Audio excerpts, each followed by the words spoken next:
Mount Everest विश्व का सबसे ऊंचा पर्वत है, ये बात तो हम सभी जानते हैं। लेकिन अगर मैं ये कहूं कि हमारे देश में हुए घोटालों ने माउंट एवरेस्ट की ऊंचाई को भी पीछे छोड़ दिया है, तो ये बात कुछ हजम नहीं होती है।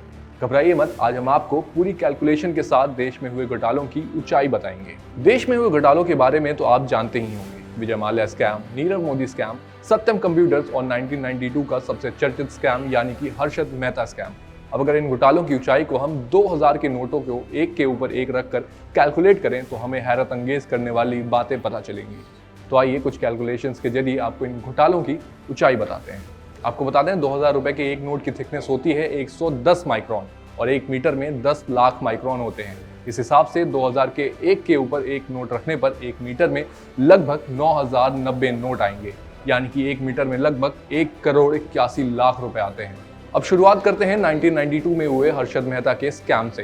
इस घोटाले की पूरी रकम अगर आज की वैल्यू में देखें तो लगभग 24,000 करोड़ रुपए होगी। वहीं इस रकम को अगर 2000 की नोटों में बदल दें तो लगभग 12 करोड़ नोट होते हैं। जैसा कि हमने आपको बताया कि 1 मीटर में 9090 नोट होते हैं, तो इस हिसाब से 12 करोड़ नोटों की ऊंचाई हुई 13,200 मीटर। जी हाँ, 13,200 मीटर, जो कि एवरेस्ट की 8,849 मीटर की ऊंचाई से लगभग 4300 मीटर ज्यादा है ना शॉकिंग कि हमारे देश के घोटाले पर्वतों से भी ऊंचे हैं। खैर, ये तो पुरानी बात हो गई, लेकिन हाल फिलहाल के कुछ वर्षों में हुए घोटाले भी कुछ कम नहीं है। विजय माल्या, जिनके ऊपर 9000 करोड़ रुपए का घोटाला करने का आरोप है, उन्होंने भी दुनिया की सबसे ऊंची इमारत यानी कि बुर्ज खलीफा को भी काफी पीछे छोड़ दिया है। बुर्ज खलीफा, जिसकी ऊंचाई सिर्फ 830 मीटर है, वहीं माल्या का घोटाला 4500 मीटर ऊंचा है। इसी तरह नीरव मोदी के 11,400 करोड़ के घोटाले की ऊंचाई भी 5700 मीटर से भी ज्यादा है, जो शायद दुनिया भर के कई इमारतों की कंबाइंड हाइट से भी ज्यादा है।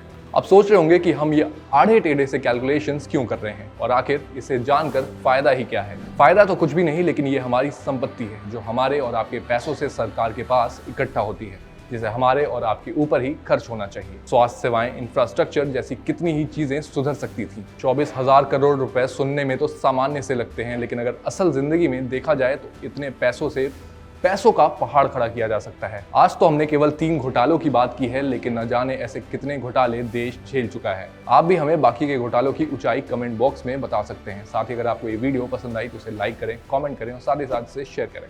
और ऐसी और बिजनेस रिलेटेड कंटेंट देखने के लिए आप जाके बिजनेस को सब्सक्राइब करें।